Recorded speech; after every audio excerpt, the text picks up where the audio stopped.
Welcome to Spoilers Intended, a podcast about series, novels, and films. For this episode, we're visiting a world that feels worn, where the people are forlorn, and our heroes are often airborne. That's right, we're talking Brandon Sanderson's Mistborn, The Final Empire.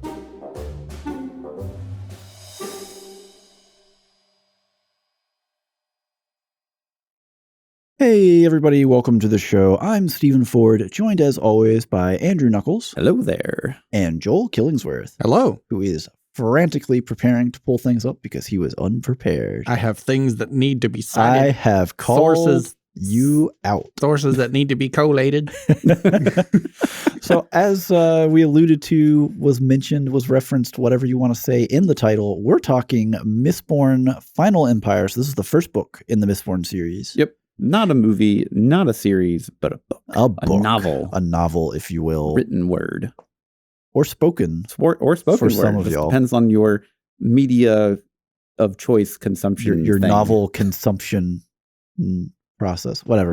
Anyways. So we have a history of disagreement over whether or not the audio format for audiobooks is something that is acceptable to consume over sitting and reading with one's own eyes. It's not a question of whether it's acceptable. It's a question of whether it's better. Well, I'm not saying that it is a better experience. I'm saying that it is an experience which enables me to consume more media than I otherwise would be. Oh, yeah, it is a more efficient way to consume. It is a more efficient way to consume. I'm going to make that argument for Andrew when we talk subs versus dubs. All I'm going to say.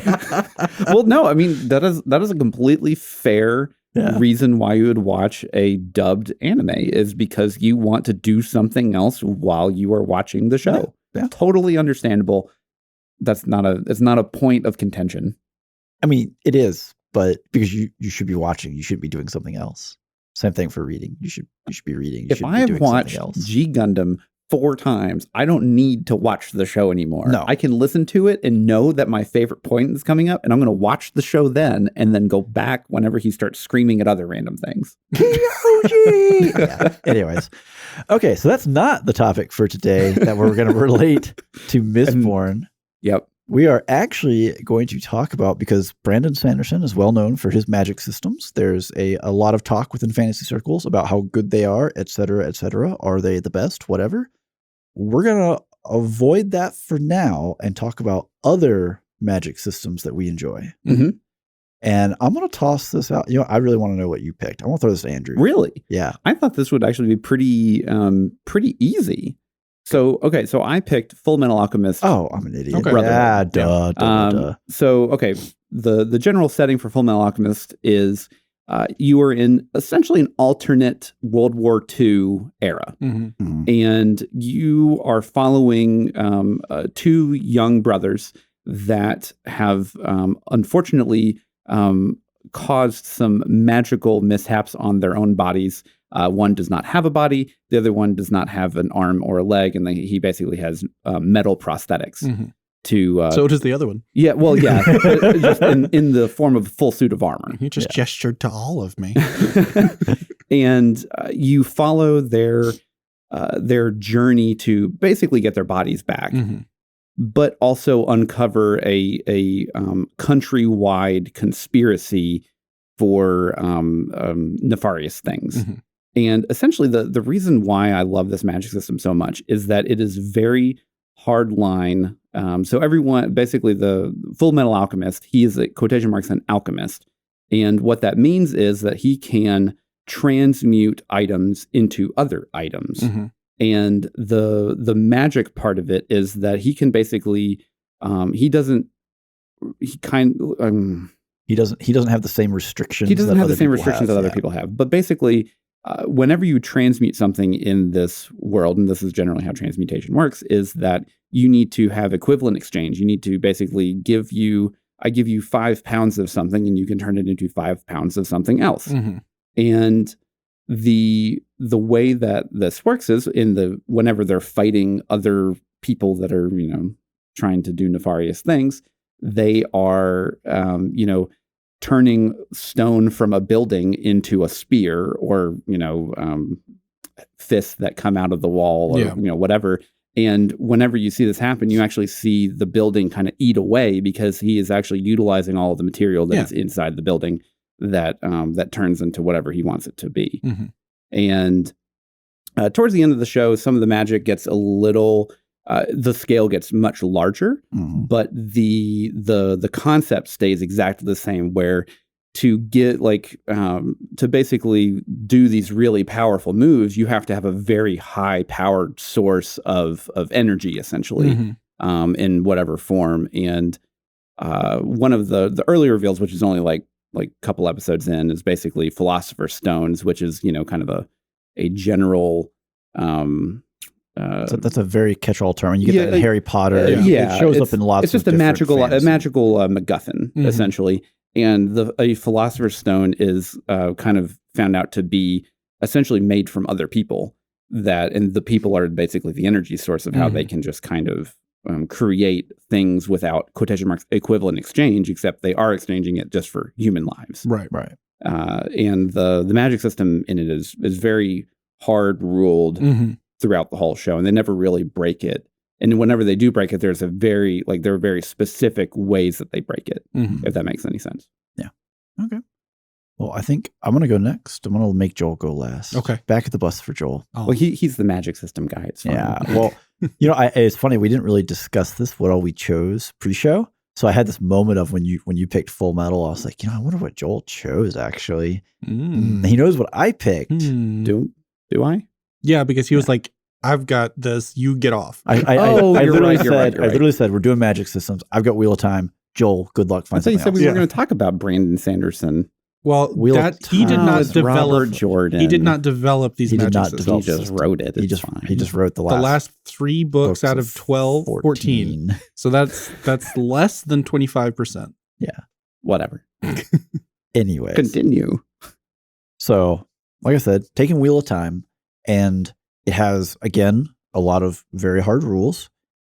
One of the big reasons that I really like it is because of how centered it is on the concept of balance throughout. Obviously, if you've seen the show, maybe we haven't gotten this very much. It's just kind of wacky waving wand people motions. Wacky waving arm, inflatable tube men. Yeah. But in the books, the yin and the yang symbolism is very prevalent, where you have kind of a balance between what the two genders can or can't do, or how strong they are in these things.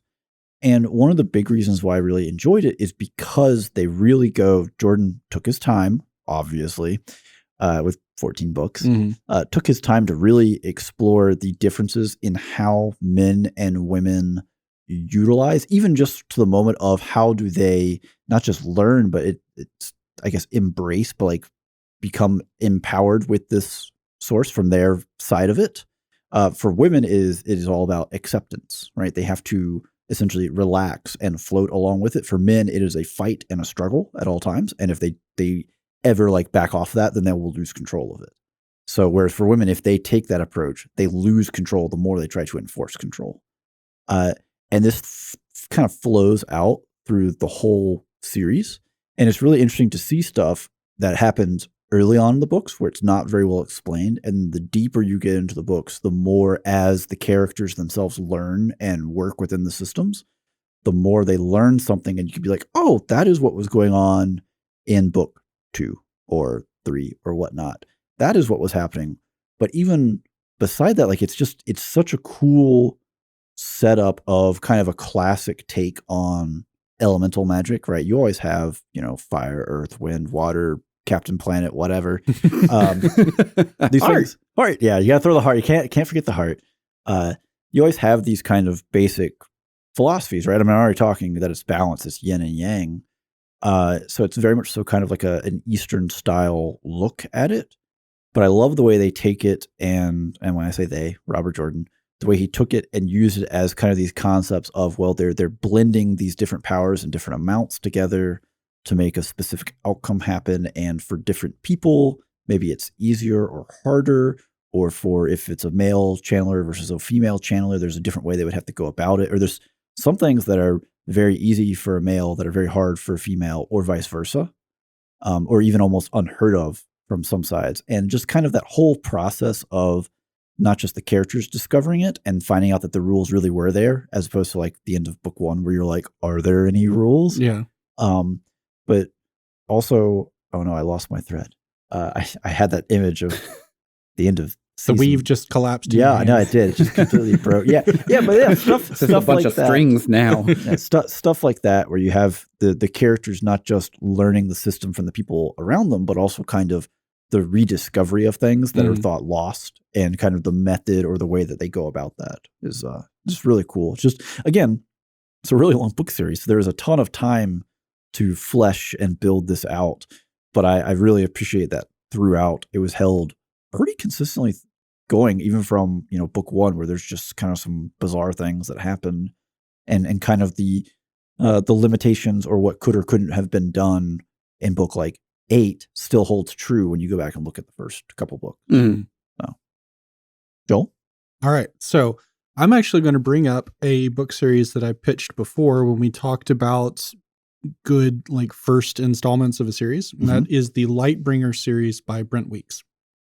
Okay. And so the magic system in this one has to do with taking light as the energy source and turning it into a physical substance. And so this is done across a full spectrum of visible color, and each individual magic user only has access to a subset of all of the possible colors. Interesting. And so the way that it works is that you have to be looking at a specific frequency of light. Like there's only instead of it being a full spectrum, there are points on the spectrum that are like resonance points that you can create stable, what's called luxin. That's the name for the physical stuff that you make out of the light. And so you have to be looking at a light source or a reflected light source that is of that color or very close to it. So if you are a green, then you have to be looking at like grass or trees or something to take in that color light in order to create the substance. That's very interesting. And so there's a lot of really cool things that they do to go about that. Like they have tinted spectacles, right? To where you can just put on your color of shaded glasses and then it doesn't matter where you're looking. Oh, that's such everything a is that color. But that's also obvious, right? If somebody puts on their spectacles, you know they're about to start something, right? Yeah. And so it gets really deep into you have contacts? Strategy and counter strategy. They don't do contacts. They don't have like little flexible stuff that's in your eyes. So they do have flintlock firearms. Okay. So that's about the level of technological advancement that we're dealing with. I didn't know if this was, modern age. Right. Yeah. But the way that the stuff itself works is that it sort of collects under your skin in sort of a liquid form. And that's even more creepy. And so you can see, so if someone has light skin, not a lot of pigment in their skin, you can actually see it under their skin. And so it's like this gelatinous ooze that's under your skin. So for warcasters, it is preferable to be dark skinned because then they can't see what you've got under your sleeve, so to speak. literally up your arm, not up your sleeve. And so then it kind of like they can have it come out like have it burst out your skin at certain points. Whoa. And it's terrifying. This is horrible. But it's like at natural points like the fingernails and stuff like that they usually use. Yes, my fingernails, definitely the natural point from it liquid comes out of my no. But anyway, another fun just layer. Imagine like some guy just kind of like flicking his hands and there's a little green goo coming out of him. Another really fun layer is that each of the different colors of Luxin has different physical properties. And so they can be used for different things. Like green is strong but flexible. Red is highly flammable. Orange is a liquid that I don't remember what else it did. And then it's just there. Right. And so creating things out of these. Oh, and yellow is like super, super strong, but very difficult to actually get to crystallize.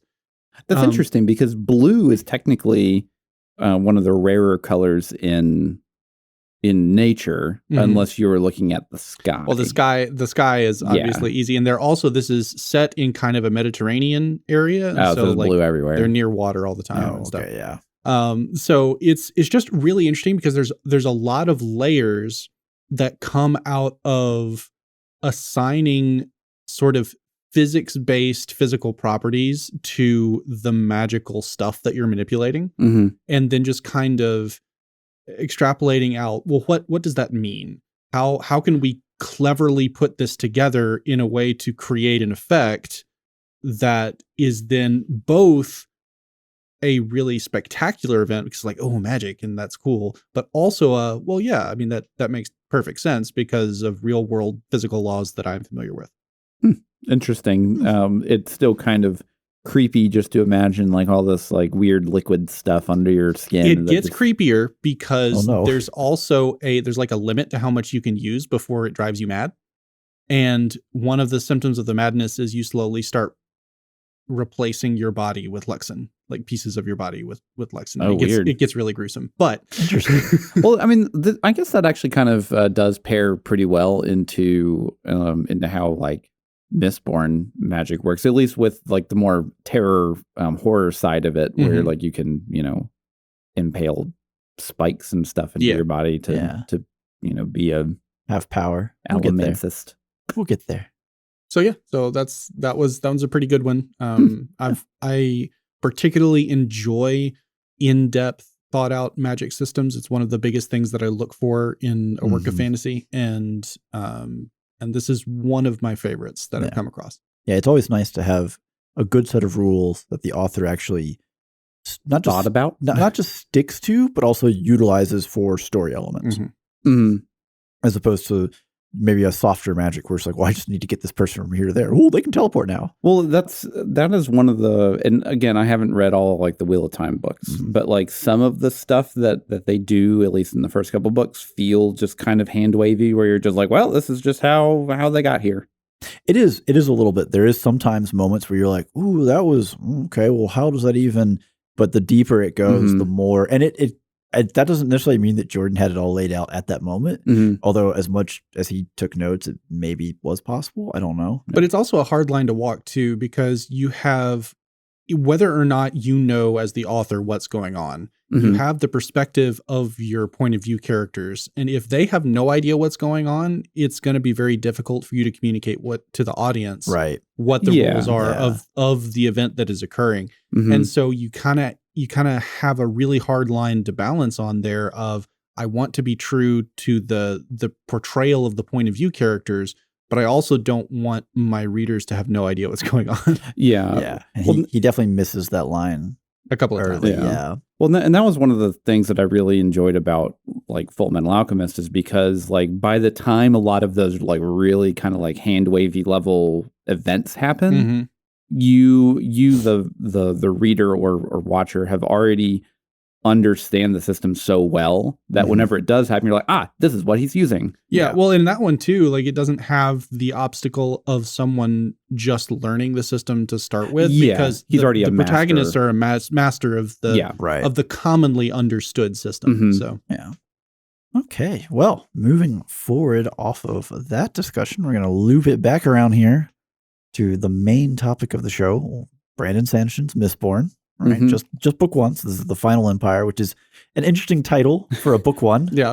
Final. Oh, okay. Well, I had to make sure that whenever I picked up the book for the first time, I was like, and you're sure this is the first book, right? No, the names, the naming convention of the first three books always throws me, and I always like go back and double check myself, and then like read the first pass. Okay, yeah, this is the right book. But yes, so we're gonna jump into that. And Joel, you want to give us a little synopsis here? All right. So we start out jumping between two perspectives.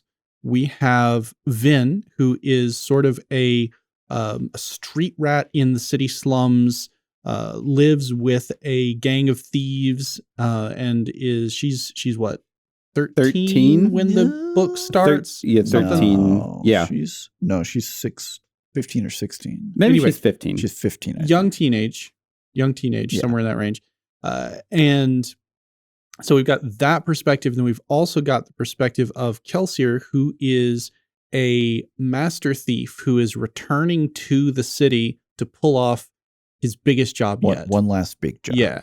And so we have him meeting Vin very early on and recognizing that she is what is called a Mistborn, that she can utilize the magic of this world. And so he recruits her, and in the process, while he's going around recruiting the people that he needs for his heist. So this is very much has a lot of tropes at least in the early part of the book, of your basic heist story. Right. Yeah. You need experts of this and that to fill out a crew. Right. And they end up, ultimately their goal is to create a rebellion, which has been tried before and has never been successful, against their immortal god king, the Lord Ruler. She's 16. 16. Nailed All right. it. And hijinks ensue. Oh, as always. So now that we've got a little bit of an idea what's going on there, let's have a look at our technical score. So for books or novels, if you will, we have a slightly different rubric from the standard because, obviously, I guess in some audiobooks you get music, but as a general rule, there's no music here. There is no music that I can remember, at least in the audiobook. So this score is going to be based around our 4 pillars of novel review. So that is going to be the setting, the characters, the plot, and the writing. That is correct. I nailed that one. I have setting in the wrong spot on my review, but that's fine. I always have to. I always want to put characters first. I have to remind myself of how the world is built, and that's you make the ground, and then you put people on the ground, and then you write the story about the things, and then you have the overall umbrella of writing. Otherwise, I mess it up too.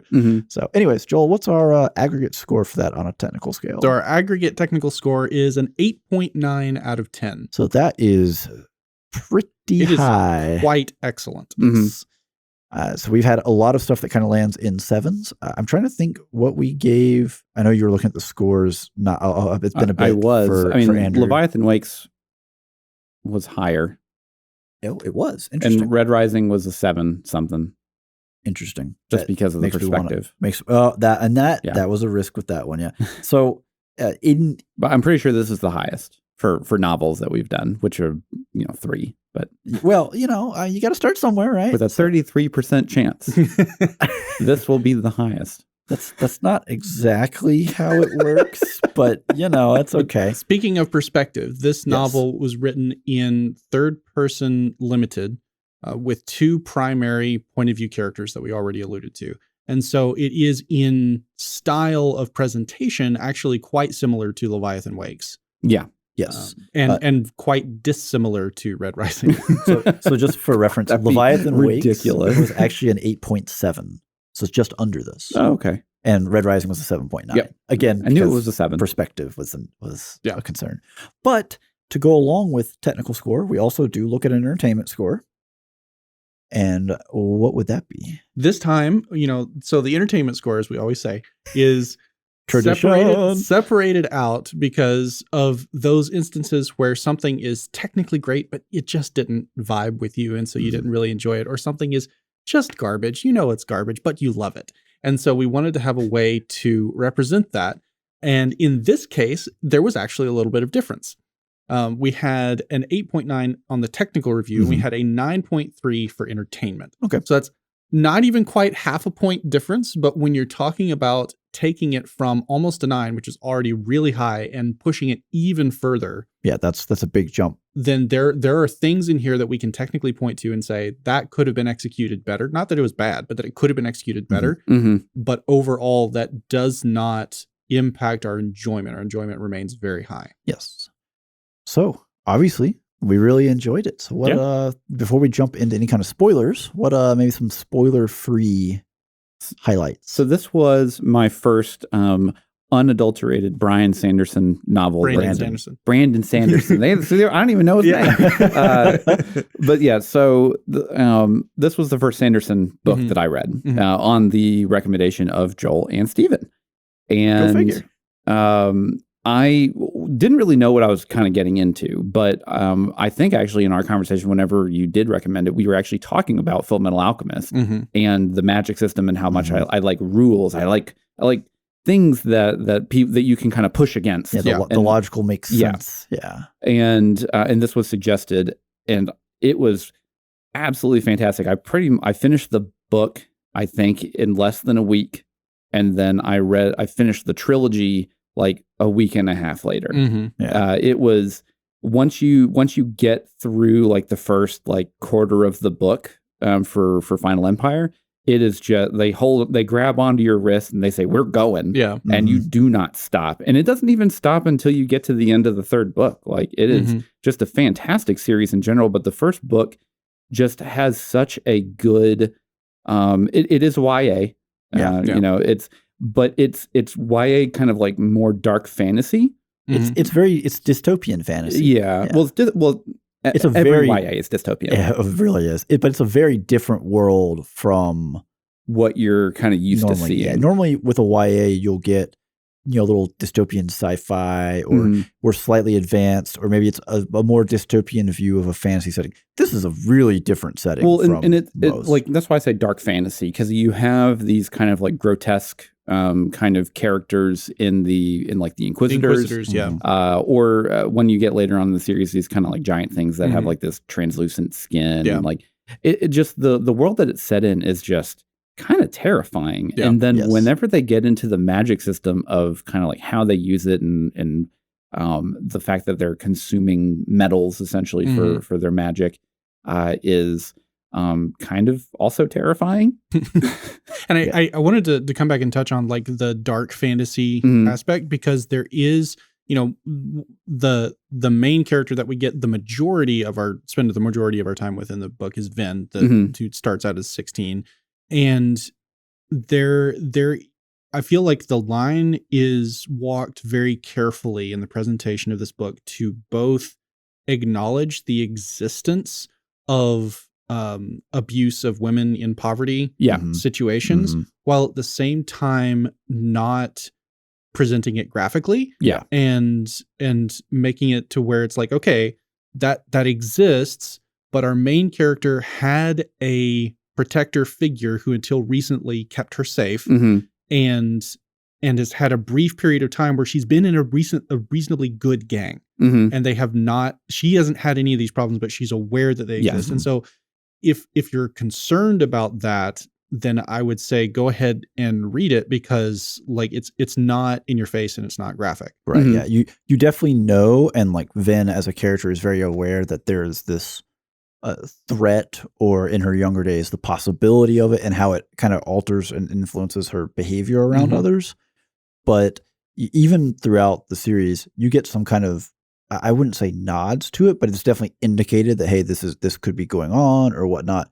But for the most part, it's held at a distance. Right? It's very much so. There's never a moment where, hey, your character is in this situation and this is happening. Well, when I say dark fantasy, I generally mean more of the general theme and not the darkness. Right. Well, this is like literally dark in the setting, because the skies are always covered in ash clouds.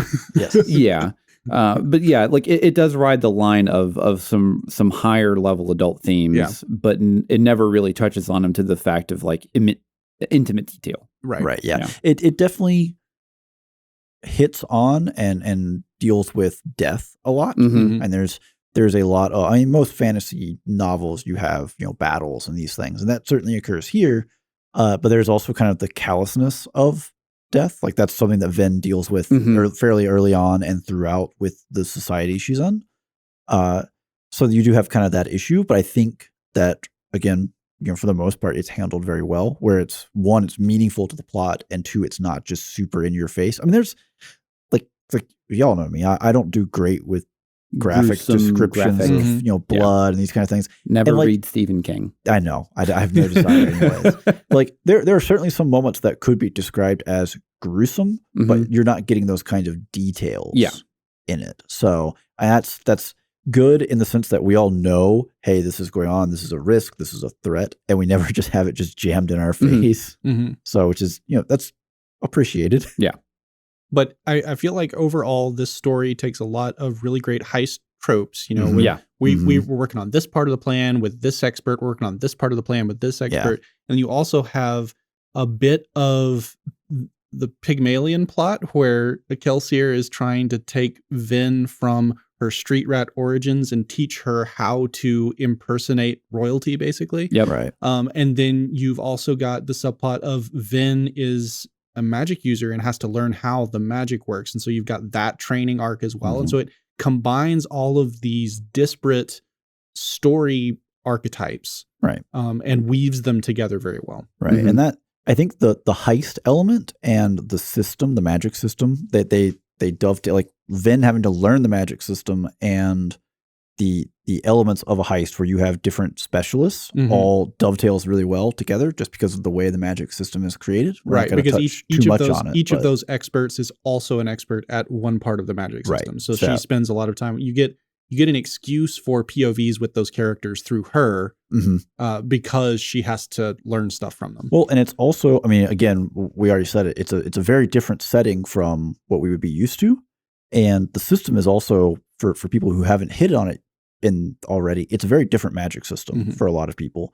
So it's a really great opportunity for him to kind of showcase the setting and the system and instruct the reader by instructing his character, essentially. So that's a good, I don't want to call it a crutch, but it's a good cheat or I don't know. There's a better term for it somewhere, but it's a good way to make it work where it's not just, here's an exposition dumper. This is the way the world works. But they actually get to teach and learn, and the reader gets to learn alongside them. Yeah. So, I mean, overall, obviously, we gave it a really high technical rating and an even higher entertainment rating. So, obviously, we had some good things to say about it. But I do want to just jump in with one last comment, and that is that this is probably the most commonly recommended jumping off point into Brandon Sanderson's body of work. Yes. It is not necessarily the best jumping off point into Brandon Sanderson's body of work. Spicy. It is the easiest to consume. There are... Well, okay, so let me flip this around and say Stormlight is absolutely the last thing you should read. Don't. So because what you have to have is that's really a culmination work. And so you have to have a wide breadth of experience in his books that are all in his shared universe called the Cosmere to really appreciate it. And there are, while this is not a bad place to start, there are certainly other single novels, like one-off novels that are excellent places to begin as well. Particularly his novel Warbreaker, or Elantris, which Elantris actually predates Mistborn. Okay. And so you can kind of tell that some of the tropes in there are a little more generic fantasy. But in that one, he takes 3 POV characters and weaves them all together very well. So like from a writing perspective, he's not quite got everything there yet. But it's another, like if you're more used to kind of your typical high fantasy stuff, Elantris is a really good starting point as well. And Mistborn was definitely introduced to me as the starting point after coming off of Wheel of Time that Sanderson had finished, and people were like, "Oh, do you want to read more Sanderson?" I was like, "I guess," and that was Mistborn was the sell. So. Yeah. As someone who had never read any Sanderson before this, and this was my first book, and then and then immediately went. After reading the trilogy, going to Stormlight Archives, which was recommended to me by another friend that that loves Brandon Sanderson, and he said, "Oh, you read Mistborn? You should read Stormlight Archives. Don't do that. Yeah, find some other. It was impossible to read or listen to. Well, it also." No, I'm not saying the book's bad. I never finished it. I'm just saying I could not finish it because it was so confusing and I had no idea like kind of what I was getting myself into. I was expecting another Mistborn level experience, and that was definitely not it. Well, on that note, as we push our way into the mists of intermission, if your superstitions about spoilers give you pause, we understand. If you like what you've heard so far, then check out our other content at spoilersintendedpodcast.com. But if you're ready to brave the night, then flare your pewter, sharpen your senses with 10, and welcome to the crew.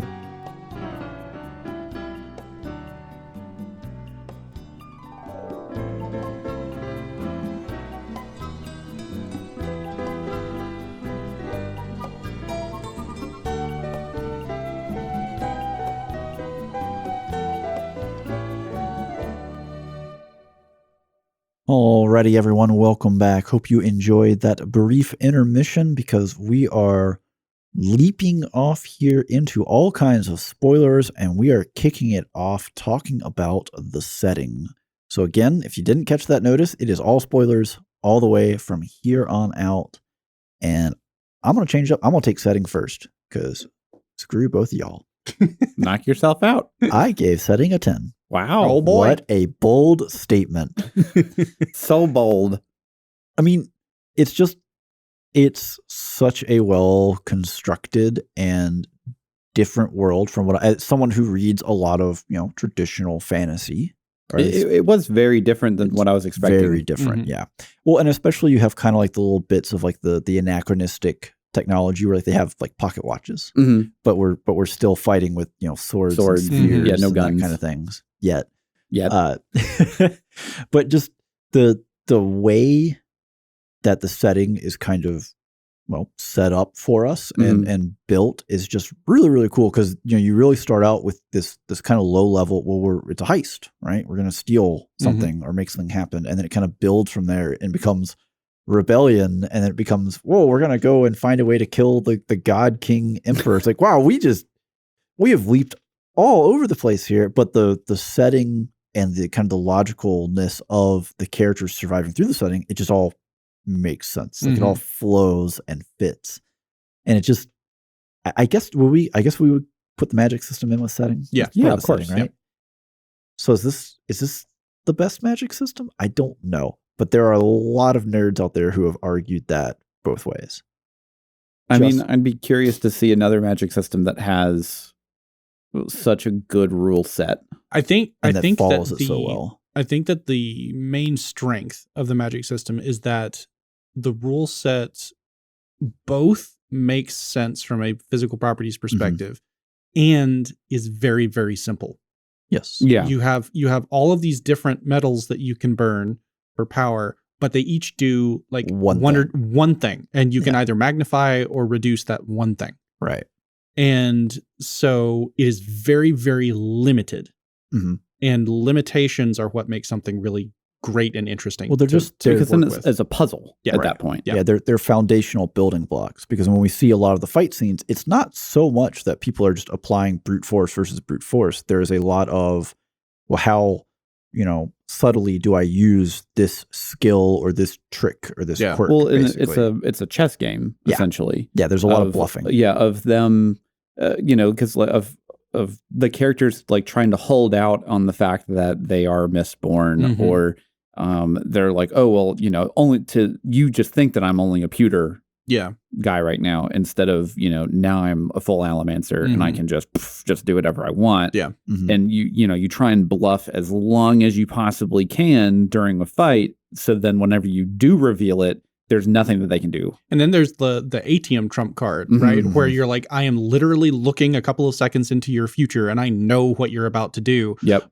But I'm going to lose that ability really fast. And if I'm the first one to lose it, then you're going to win. Yeah. And as soon as it's obvious that I'm doing that, then you're going to counter it by doing it yourself, which puts us back to base one until one of us runs out. And then Yeah, it's like basically how much ATM does each person have? And I hope I have more than that person. Yeah. Right. Well, and especially when you put that in the setting of kind of the noble houses, where it's very much so a, cloak and dagger, political plays, these kind of things are all happening behind the scenes. And you don't just have like the outward physical threat of violence. There's also like the whole like, well, like this deal falls through and will destroy your family, wipe out your bloodline. Yeah. These kind of like those things are kind of running the running undercurrents within it as well. And it's also really helpful in the way that the political machinations are set up, that the magic users are not obvious. Right. Right. Like families having secret, like some of their members of the family secretly being Mistborn. Alamancers, or even just a soother, like sending Shan to the parties as just acting as a soother. Yep. To further political alliances. And as long as you can get away with that not being detected, then you have an enormous political advantage. Yeah. Or like in the case of the Emperor, of him being a ferrochemist at the end, where you're just like, I mean, clearly he's a Mistborn. There's no way he's not. Yeah.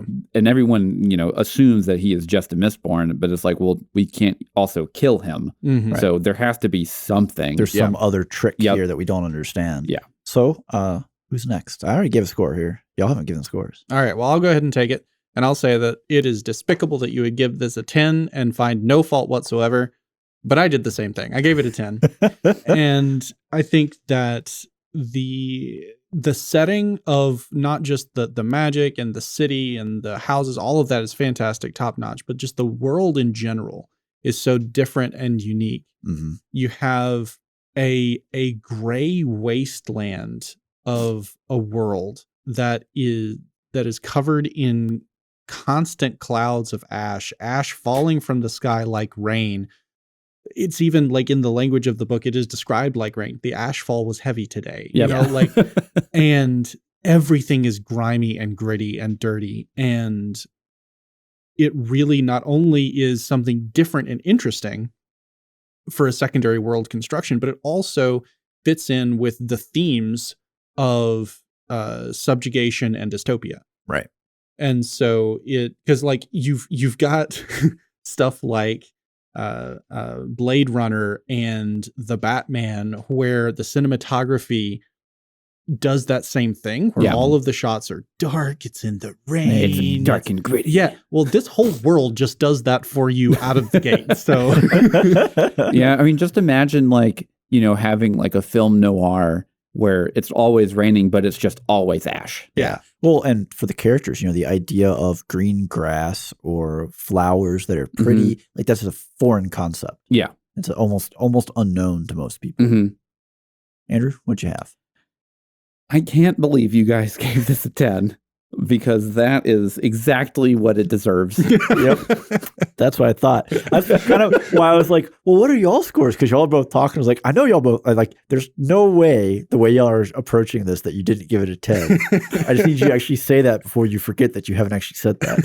Yeah. I mean, honestly, just the magic system is just so fantastic. Because, like Joel said, when you have limitations, that is where it becomes interesting. Yeah. When you don't have limitations like Superman, it's not fun because he's not an interesting character because all he does, he has all the powers. It doesn't matter. Mm-hmm. And then it is, like it's up to his opponent to like make something else happen or him to just forget that he has powers, which happens all the time. Super speed. I don't have super speed right now. But then you add in all these limitations of like, well, this guy can only throw coins or this guy can only have heightened senses. Mm-hmm. And it makes such a big difference in how basically the main characters approach specific situations. Mm-hmm. And then you have, like the Inquisitors, which are just a force of nature as far as they're concerned. And they are outside of just, obviously the Emperor, they are the end game boss. Well, they're the agents in the Matrix. Yeah. And so like literally the advice that Vin has given is you see one, you run. I mean, they're exactly the agents from the Matrix. And then at the end where Kelsier kills one, it's like, oh, this is the moment. This is it. Yeah. And then he just dies. And you're like, oh no. Oh dear. This is we conquered this massive scale. And then there's the scale is way bigger than I thought it was. Yeah. Well, and looking at how much energy and effort it took to just kill one out of however many exist in the Empire, not even including the Emperor himself, and Kelsier can't overcome just one without dying. Yeah. He overcame one. It just but he still died for it, and it's a paramount for how strong the Inquisitors actually are. Mm-hmm. Yeah. I do love when we have Vin out with the various, because you don't just have Mistborn where they have all the powers. You have the Allomancers who have an individual power, like you were saying. One person can only push metal, one can only pull metal. But she's out with the various the Mistings, I guess is what they're actually called. Yeah. Who have the individual powers. And like with Hammond is talking about, because he's a pewter user, a thug, or a pewter arm, as the nobles want to call it. How, how does that work? Well, it makes you stronger and faster. And, everyone wants to just burn that as fast as they can and be as strong as they can in that moment. And he's like, well, you don't have to always be the strongest in the moment. You only have to be the strongest when you actually want to hit. Yeah. So if you're constantly relying on this to burn, then you're going to get yourself in a situation where as soon as you, like you're saying, kind of the double blind play of, well, as soon as you get to a fight, they already know how strong you are, and now you have nothing else to reveal. Whereas if you hold some back and you're fighting, and then they're like, okay, well, this is what they can do, and then you're surprised. That's the trick, and that's kind of the catch for the whole system in general. Is that, like, again, what you can do isn't a lot. It's just like when you get into oh no, that's in the second book. Sorry, I won't bring that one up. That's later.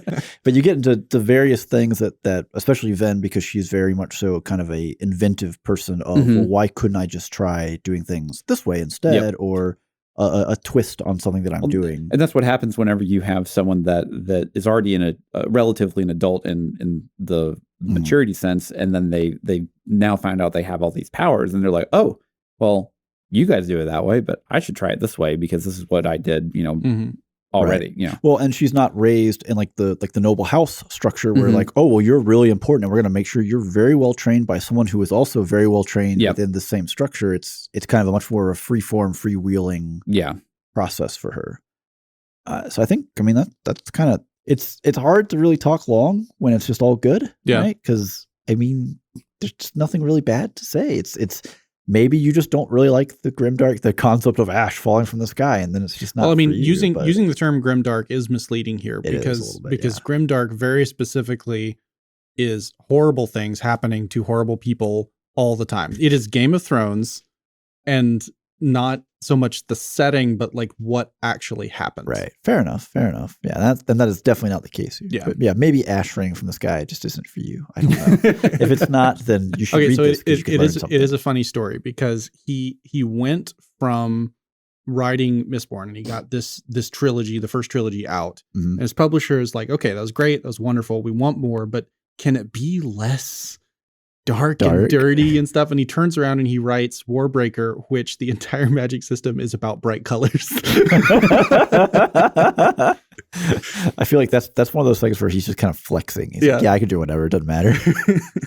So we're going to move forward into characters. So we're talking about, again, the characters and how well they are characterized. It's really hard to talk about this and not just use that word over and over again. I'm going to toss this off. I'm going to let Andrew go first. So I gave character an 8. Okay. I thought that Vin and Kelsier get a really solid amount of characterization and a decent arc. Kelsier doesn't really get a big one. He's kind of already a formed. He's like, oh God, he's 38. He's old. He's my age. He's 38 in the book. So yeah. And he doesn't like. He's basically already the character that he's going to be at the end whenever he dies. Well, he also minus strictly speaking. It's also set up to where a significant portion of his plans he's not telling anyone, right? Yeah. And including the reader. And so, like, you about 2/3 of the way through the book, you start to realize that. Yeah. But at that point, he's not a protagonist when he's doing that. Correct. Yeah.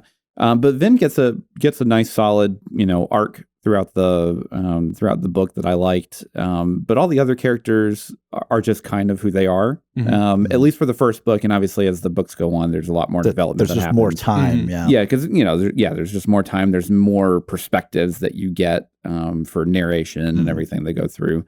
But yeah, honestly, like it was just it felt kind of what I would expect out of a YA, especially an initial one where you have new character that is meant to follow the protagonist, and then you have essentially the mentor that is showing them how the world works. Yeah. Which is also showing us how the world works because we don't know. Yep. Joel? Well, I similarly gave it a 9. He gave it an 8. That's not similar. It's similar. It's close enough. It's not similar in geometric terminology. No, stop. Just anyways. But it is similar. Stop. Anyway, so I gave it a 9. I generally don't disagree with anything that you said. I did not find anything to point to say this is bad. Yeah. There are places where it could be better. The cast of characters that form up the crew could be more colorful. Yeah, they could just be like even just a little bit more backstory kind of. And like you get a little bit of it in like you get a lot more in the subsequent novels. So like there's there's that, and that's always an issue in a starting novel where you have a large cast of characters that you just don't have time to really develop. Well, especially with like a heist. Yeah. Where there's already a cacophony of people. Because they're all experts. Yeah. Right. And so experts have stories, because how did they become an expert? Right. Yeah. Like, they get here. And so you don't have time to tell all of those. If you take time to tell all of those, you've probably sabotaged your pacing. Yeah. And so like there's a balance there, and it's really hard to say how much better it could have been. But it does leave you wondering, could he have eked just a little bit more out? So that's why I gave it a 9. Right. Yeah. Well, similarly to Joel, I gave it a 9. I mean, yeah, y'all are hitting on all the main things. I think Kelsier gets a little bit of an arc in that he kind of has his opinions. It's the classic tale of, we have the new learning character and the old grizzled mentor, and how much does one person reflect onto the other and vice versa. And you get a little bit of that for him, where he, towards the end, he starts to see that maybe not just because of their birth, they're not automatically evil. And because that's kind of what he's pushing against, is how the peasants, the ska, are treated, is that because of their birth, well, they're less than dirt, right? Yeah. So you get a little bit of a shift there for him. Vin is obviously the highlight, stellar character of, well, how does she kind of preserve who she is and grow who she is, while also being thrown into this other world of the nobles, where she's kind of a little beguiled by, the trappings of it and the beauty of it, the face value beauty of it. And I mean, when when you've lived on the streets as an urchin for your entire life, and now suddenly you are getting to go to balls and, court men and all these things. Yeah. And it gets, there are reminders in the story that kind of undercut some of that, that risk of, being bewitched by it or whatever. But it happens some, and obviously it pays off for her in, how the story progresses. But, I don't really hate the heist characters for being one notes, because really and truly, if you're going to make a good heist, that's what they have to be. Yeah. And they need to be, ultimately who they are. Clubs is the grizzled, stern, whatever. Breeze is kind of the fop of the group. He's always just the overly fancy person there. Oh, Andrew's petting Lando. I was wondering what was going on. I was like, why are you leaning over? But the cat has there's decided a cat here to pay us a visit. In a video format, that would be much more engrossing. Anyways, they kind of hit through that. And they even have, someone like Doxson in the crew who doesn't actually have any powers. He's just there because he's a great organizer. Yeah. And that's ultimately what you need. You need logistics. Yep. Yeah. Logistics is its own magical power. Kids, the USPS could learn. Yeah. Oh, man. It's like war flashbacks just happening right now. PTSD. Yeah, I mean, I don't know if there's anything really to complain about. We can talk about it being, it's a little one note for some of the characters. I think people like Sazed gets a little more. Yeah. Subsequent novels he gets. Well, yeah. So subsequent novels he gets even more, but Sazed is an important character in this one, so he gets more time because he's the example that we get of ferrochemy. Yep. Right. And we have to have that piece of information to make sense of what the Lord Ruler is. Yeah. But he also gets way more time with Vin because he's her attendant at balls and these kinds. So you also get more time for interaction there as well to kind of learn who he is as a person. Yeah. And it's really the reveal whenever Vin realizes that the Emperor is a ferrochemist is really fun. Just because, she's, they're just throwing stuff against the wall just to try and stop him from from regenerating and being just this force of nature. And they're like, that's what it is. Well, that doesn't change anything. In that moment of, that's what's going on. It's like, I can't do anything about it though. Well, speaking of not being able to do anything about it, I guess it's time to move into a little plot. Yep. I'm gonna give it to Joel. All right, so I gave plot an 8 okay. Out of 10. I think that generally speaking, it's structured very well. We have a significant time jump after Kelsier gets Vin almost killed on his trying to break in. Yeah. Mm-hmm. Yeah. And Sazed rescues her, and that's where we start to learn about Farakimi and stuff, because we didn't realize that Sazed had powers before then. Yeah, he was just a servant. Yeah, and so like it's kind of arranged in two parts. You've got before that, and then you got after that, after the time jump for her to kind of heal up, and then the tone of the piece changes at specific points where you've got, okay, we're doing a heist. Oh, now we're doing a rebellion. Oh, everything failed. Now Kelsier's real plan is happening and nobody has any idea what it is. Right. And so from a structure standpoint, I think it's really, really well done. I think there's just a couple of points, particularly in regard to the climax, where it falls short of where it should be. Particularly the plot point of Ven being able to pull on the mist as a fuel source is something that is kind of it's a great aha surprise, but it doesn't really feel earned. Yeah, it comes out of it just kind of exists. Yeah. Yeah. And so while it is expounded upon in later books and like starts to you it's important and you learn things from it, throwing something in there early on that you're going to explain later is a good thing. And I want to encourage authors to do this because it's great, but that needs to not be the resolution to your climax at the same time. It can't be the linchpin moment.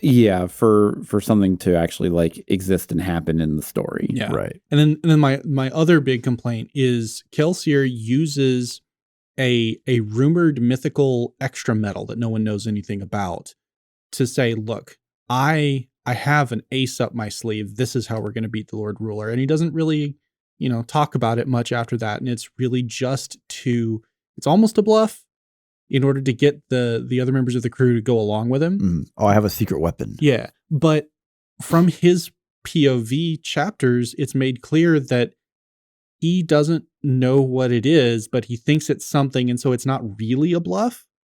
But at the same time, he doesn't really do any experimentation in order to figure it out. And when he does finally use it, what it does is it shows the Lord Ruler's past, basically, or an alternate version of his present self.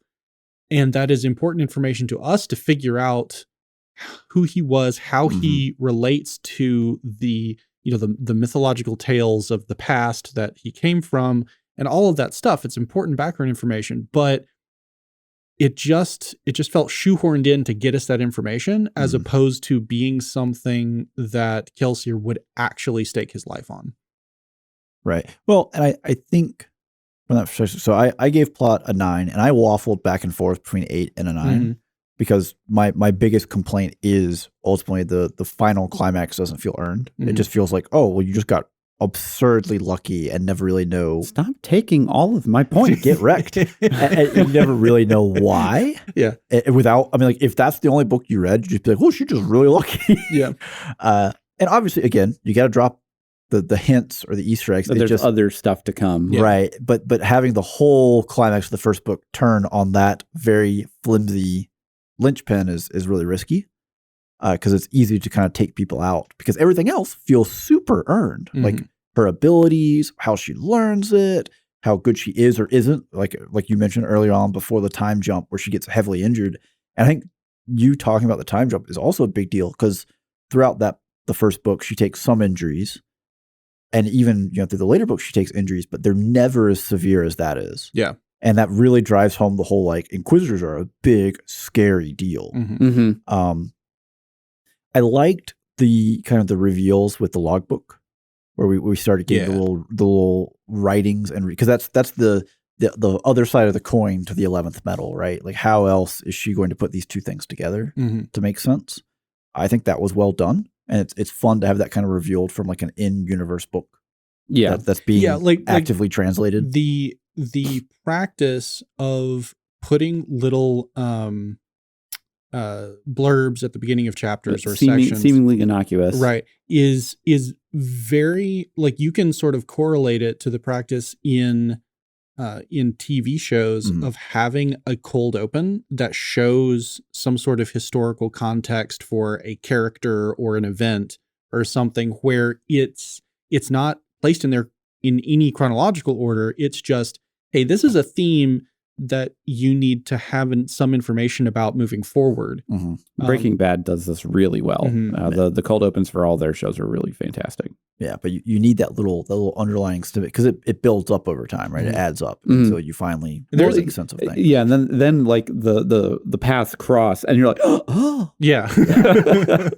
Yeah. So, like I said, I waffle between the 8 and the 9, and I think I landed on the 9 just because I really liked the way they did that, even if the absolute focal point is kind of maybe a failure.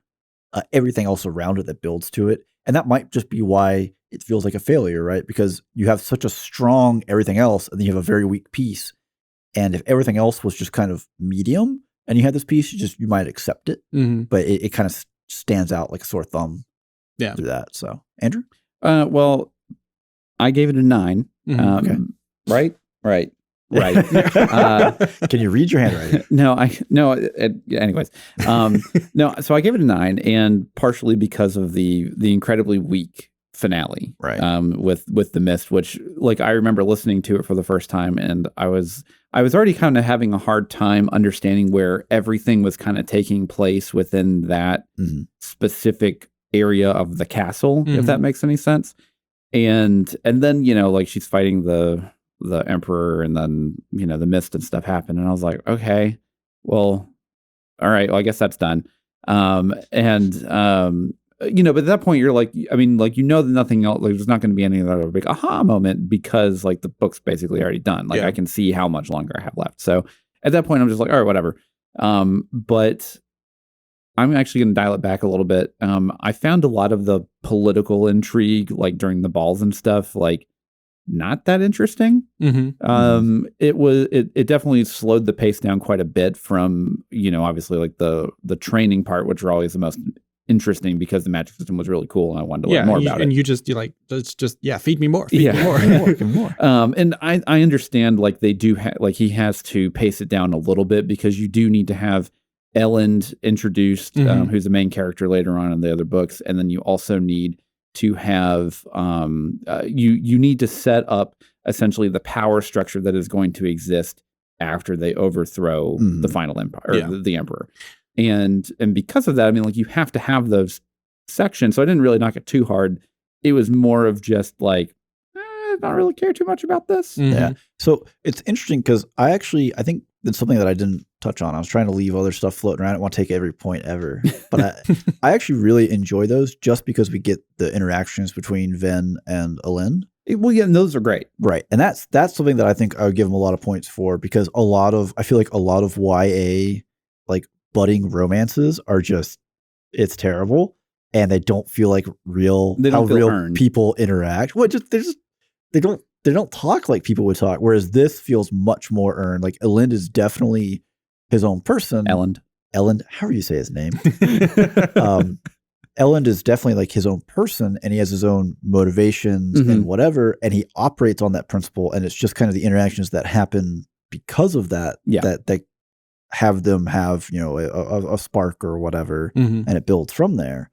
I really love the scene where, I guess, one of the subsequent balls from when she first meets him, where he just brings all the books to the table and just dumps them on her table. She's like, "What are you doing?" I was like, "Well, you have a lot of space, and I'm just going to sit here." And then she actually uses that as a political maneuver to try to, because she's trying to be clever. Like, well, this is going to ruin my plans for the evening. I have to have some other way around this. So I don't know. Those whole interactions felt great to me. Yeah, I mean, like, that's more of definitely a nitpick, because I did knock it heavily, quotation marks, for the ending. Yeah. But that was just one of the other little check marks that I was just that's fair. It's not so much that I want to counter you on it. It's more that you saying it remind me, that was something I really like. And, like, when I go back and reread these books, because I have several times, those are some of the things that I'll go back to, along with the fights and the trainings, because those are the most interesting and real and earned feeling to me. So, okay. Anything else? No, I got nothing for that. It's hard to go on long when we're just like, it's so good. Yeah. Well, I mean, hey, this is a callback to one of our other episodes of Meet the Robinsons. You learn more from failure. Oh, so final category, well, almost final category, writing. The writing. Let's see who hasn't gone Me. first. Oh, Andrew. Well, no, well, maybe. I don't know. You know what? You didn't get any points there because we stole it all. Go first. So for the writing, I gave it an 8. Mm-hmm. I thought it was third person passive? Limited. Pass. Limited. With past tense. Past tense, yeah. It's It's a very standard. Yeah. Right. Yeah. Not for YA though, as we most of the time YA is like first person. First person. Yeah. And sometimes you get present tense, which is really jarring, and sometimes you get past tense with that. but it's mostly first person. Yeah. But this before I had read this one, I had already read Leviathan Wakes for The Expanse, and so this kind of storytelling was already. I was already like, "Ooh, yeah, I'm right here for it." For like one perspective, two perspective, one perspective, two perspective, right? And it, and most of the time, it was like the one thing I found really interesting because there's so much going on with the magic system of like, especially because she can burn all the metals. Yeah, there you would think that it would become too much information of like. When she was burning something and pushing something and pulling something here and listening to the, there's so much going on, and he does such a fantastic job at the clarity of exactly what they were doing at basically any given moment. Yeah, and he uses up a lot of space in terms of word count in reminding you what everything does as it's being used. Yep. And like you can make a case and say, well, you're writing down to the audience, but I think it serves clarity so much. It does. That it's just the right way to go. Yeah, no, if I were in a position of, hey, you have to take this writing and adapt it to a visual medium, I would be so thankful that it was his, because it's like, well, this must be here. It's this piece there. It's that over here. And then this happens. Yeah. Because it's just so clear. And basically the only thing I really knocked it for was his spatial description of actual places didn't really track that well for me for whatever reason. Like there was a couple times where I was like, okay, so are you on this side of the room or are you on that side of the room? And now you guys switch places. Like, I don't know. Like there's just a couple of times where in the middle of a fight, I'd be like, oh, okay, you're over here now. Got it. Which, that's fine. Like that just may have been that I just wasn't paying attention or whatever, but like there's just a couple times here and there. But again, when compared with the constant touches of reminding you what the magic does as it's being used, like there's obviously a difference in how the physical locations were treated in the writing that you weren't constantly reminded of the information that you need to know to visualize the situation. That's all I got. Well, I'm gonna go next. I'm gonna let Joel go last. He has the most information. Yeah. This is the strategy. He has so much built up, and then we kind of chip away at it. Yep. So I'm going to give writing a 9. And I really, really credit stuff. Joel and I have talked about this before, but I really credit writers when they do this. When they really emphasize this is supposed to be a 1,000-year empire with an immortal god king. It has its own slang, its own curses, its own words. They literally use, as opposed to like we would say, oh, GD, they literally use, oh, Lord Ruler. Right? Yeah. Like it's even a plot point where Kelsier has to consider, even my own crew who we are planning to overthrow him still invoke his name. Yep. Like, how can I replace that or galvanize people to overcome that kind of thing when for their entire life and for generations before, everyone has viewed him as this, immortal god king. Yeah. So I really like that. And just kind of the uses of some other words, some of the Eastern slang that comes up in it with spook is kind of fun, even if it is actually just unintelligible. It is. It's so hard to read. It's worse than the Leviathan Wakes Belter lingo. Oh, by far. By far. You can at least have a general idea of what they're talking about. And thankfully, when the slang comes up, it's mostly just used when they're just kind of joking around with each other. So it's not critically important. And it's also like the point of it is nobody knows what spook is saying. So that just reminds me of one of Stephen's favorite films. is with Snatch. Snatch with Brad Pitt, where he's a Cockney. He's a gypsy. Yeah, he's basically a gypsy that bare knuckle boxer. Okay, and he Stephen can explain it better than I can. No, he like, oh, you like Dags? Oh, you like Dags? And like the other characters are like, what? yeah. Dags, you like Dags? Oh, dogs. Yeah, I like dogs. And like there are moments with closed caption on where it doesn't try. It just doesn't, because you're not really supposed to know what he's saying half the time. And like he'll just, oh yeah, you're no, I can't from my mom. What? Yeah. Did you just say? But yeah, it is a lot like, yeah, that's pretty fair. Of course, in that instance, he's kind of using it to his advantage, where Spook just has like a speech impediment, basically. Yeah. But yeah, I mean, I thought that was good. It's good to see, because we don't really get to see a ton of the world, right? Like everything is centered around just one main city. Yeah, Fidel. Yes, and you don't really get to see a lot of it until you get into other books. So it's good to see kind of you're not getting a world built out horizontally where it's really wide. You're getting it built very vertically, which works because they're saying, oh, this has been going on for 1,000 years. Well, cool. Well, we have these systems, and you get good, not just explanations of it, but it comes up in the story. Like it's relevant to what the characters are doing. Yeah. So for me, that's always a big thing to see when people are trying to tell me that this is a totally different world and we all live different from everybody else and blah, blah, blah, blah, and these are called grapes. Okay. Like, we don't need the weird space terminology, but also like people got to have their own habits here that I'm not going to recognize for reasons, right? Yeah. And I guess another one they slip in with, I'm going to butcher his name, Renew? Yeah. Cool. He's Cajun. Easy. And like they reference to him as a Kandra, and they never tell you what that is. Yeah. Because they just don't tell Vin what that is. So she's sort of confused. So you as a reader are also perplexed as to what's going on until like right towards the end, when you get the final big battle where Doxson is talking to Vin, and he's like, well, I mean, Renew just got axed down. And he pauses like, but I'm not actually sure if that's a problem for his kind or not. And she's like, what is going on? But I am Vin in this moment of, what are you even talking about? Like, there's so much disaster going on right now. Like, is the dude dead or not? It's like, oh, maybe he could be. I don't really know, actually.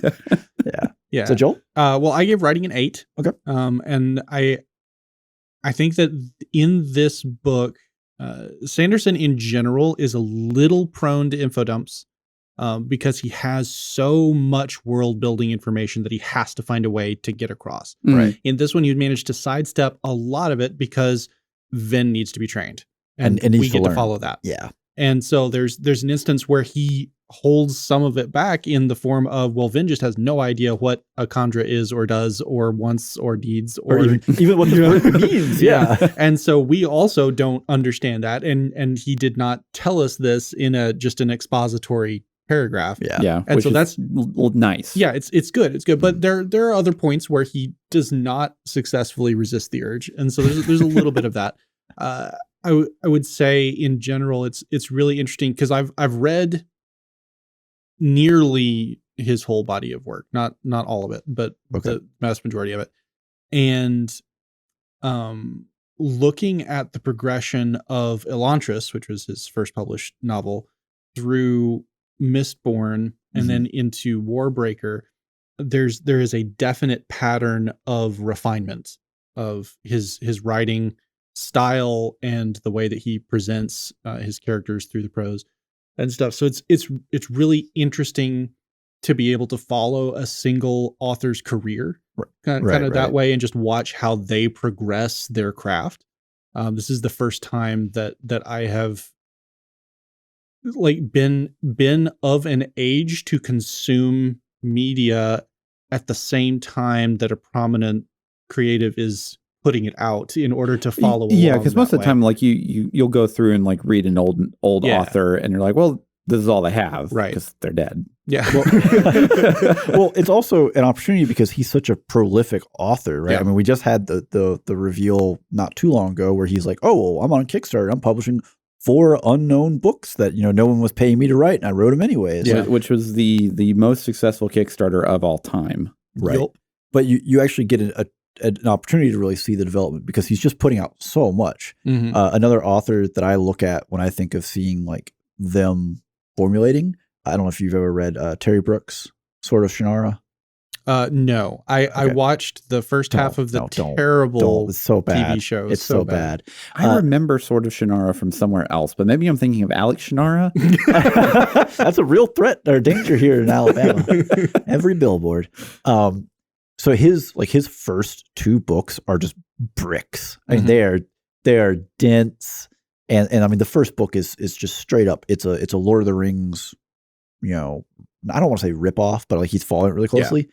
But he put out so many books that like he kind of boils it down, not to a formula, but he gets very much cleaner about it. And it was interesting to read those first couple words like, this is a 600-page book. And like now he's putting out 350, 400, and it's much more like measurable. he's got the same content. It's just boiled down to the essentials. Yeah, he actually has an idea of what do I need to strip off this. And so it's interesting for you to talk about that from like Sanderson's perspective, because I didn't really feel that there was a lot of extra weight to the story as far as like exposition goes, but at least in the first book. Yeah. Well, the biggest jump.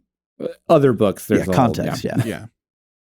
I would say that the biggest jump in noticeable change is between Elantris and the Final Empire. Like, there's definitely a sense of he hadn't really found his own style yet in Elantris. But yeah, but it's interesting to hear that, just because you like you said, you've read most of his published works. I've only read what he did for Wheel of Time and Mistborn, and partly just because like there's Andrew talked about Stormlight Archives, and he's like, oh, it's just so, and like I'm not as concerned that I can probably pick it up and keep up with it. I mean, if you've read all of Master and Commander for fun, I'm sure you can. I know. That's what I'm saying. Like I'm not concerned about that. It's just one of those things where it's sort of, there's almost like a moment of pause, because like I've already had like this perfect distilled drop of what I wanted. Oh yeah. And I don't want to like try something different. And it's then like if I move a few inches out of this spot in this pond, is that water over there really cold? I don't know. This water's perfect. This sunbeam is perfect. Like I'm a cat right now. Like this sunbeam is perfect. Is there another sunbeam over there? Maybe, but I have to get up to find out. Yeah. So speaking on things that entertain us, yes, we should move on to the entertainment score. Unless Joel has just something he just must say. No. What was the word count? The word count was just over 208,000 words. Yes. Cool. So that is significantly longer than your typical adult novel, which is in the range of 100,000 to 120,000, somewhere in that range. Do we remember what Red Rising was? Red Rising was near the top end of that. Because I remember we had this discussion about the fact that, because it was published as sci-fi and not YA, and how that factored into it. Hold on, I'm pulling it real quick. Yeah. Well, but 124, right at 125. 125, yeah. So, but if you look at the epic fantasy genre, that tends to run a lot higher. And so this is much more in line with your typical epic fantasy than it is with your typical adult novel and other genres. Yeah. Okay. So entertainment. Yeah, entertainment. Let's hear it. I found it entertaining. I gave it a 9. Okay. Yeah, that's fair. I've reread the book twice. I'm probably going to reread it again. I may not reread the other 2. I don't know yet. The second one is totally worth. So anyways, go on. I actually didn't really like the second book that much, but anyways. That's just amazing to me. But anyways, carry on. Whatever. Yeah, I mean, we've kind of harped on it the whole time, but the magic system is just so much fun and well detailed, and it makes sense whenever it happens. I hope that in my lifetime there is going to be some really strong and good anime production company that will see this and read this and be really passionate about it and make an anime worthy of the book. I mean, an anime or even, like we said, a Arcane style animation reproduction totally fine. Would be fantastic. A AAA video game would also be potentially amazing. Oh boy, could you imagine trying to manage like steel push and pulls? Yeah, man, you'd have to water it down quite a bit to fit it into a controller. But yeah, I mean, like I would love to see like anything like, I mean, this is asking a lot, obviously, but an Arcane level of production quality for styling and everything. Because like honestly, like Arcane and Mistborn like kind of fit pretty well into the same styling. despite, having blue skies in Arcane. Well, you have all the slums, right? Yeah. And that section of Runeterra, that's the name of the world, I had to think about it for a second, really fits with kind of the style of what you would assume basically all of the Final Empire looks like. But yeah, I mean, like, I would love to see that happen. I would be very, very, very scared if someone like Amazon was like, hey, guess what? We're going to do a live action adaptation of Mistborn. If that happens, I am going to be so upset. After Sanderson's presumed experience gathering that he did with Wheel of Time, I hope that he has taken the right lessons to heart of, if anything happens, I must have control of this. Yeah, just like full control of Iron Fisted. Like, no, you are not going to do that. Yeah. You're not going to make her wave her arms like a wacky thing. This is a real magic system, dang it. Yeah, please. What about you guys? Well, I'll go. Why not? I gave it a 9. So I'm also in the same realm of, I mean, I've read this well before actually meeting either of y'all. More than once at that point, and then like talking to like Joel prior to like him and I kind of pushing it to you. We were talking like one of the strategies was, well, we need to get Andrew to read these books so that we can discuss it as 3 of us and not just he and I having like a side conversation. Where you're like, no spoilers, or we're just like, oh yeah, this happened, that was great. Andrew's just like, oh, I don't know what's going on right now.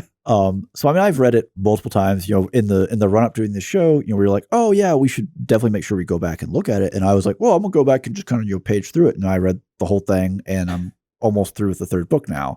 So yeah, like this is up there in terms of when I want this specific type of, like fantasy, YA-esque, like the big lessons about like trust, and also a phenomenal magic system that he lets his characters do all kinds of really cool and fun things with. This is going to be a go-to. Yeah. Just by default. So, Joel? Well, I gave it a 10 for entertainment. This is exactly what I look for in kind of your high fantasy setting.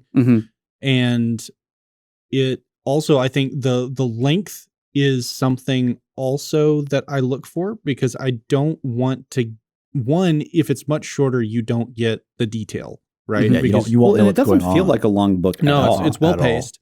And, but also like if you get much shorter and you get down to like that 120 word count, when you're dealing with multiple POVs and it's not kind of the bare bones presentation the way that Red Rising is, then you just end up, it's like you get into the meat of it and then it's done. You don't get to sit with the characters very much. You don't get to experience and immerse yourself nearly as much. And so this length to me is really, really great.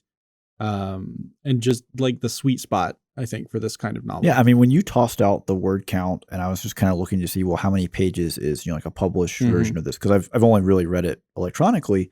Just like, man, this is a lot longer than I thought. If you had told me, this is like 350 pages, 140,000 words, I would totally take you at your word.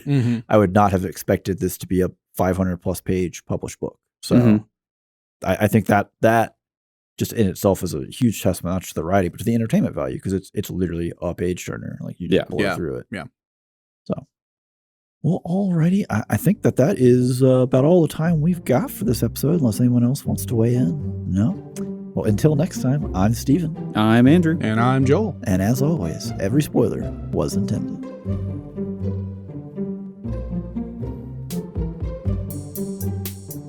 Thank you for tuning in. If you like what you heard, you can support the show for as low as $1 at patreon.com/spoilersintendedpodcast. We also have a Discord server and would love to have more people joining in the conversation. Links are in the description below. Thank you.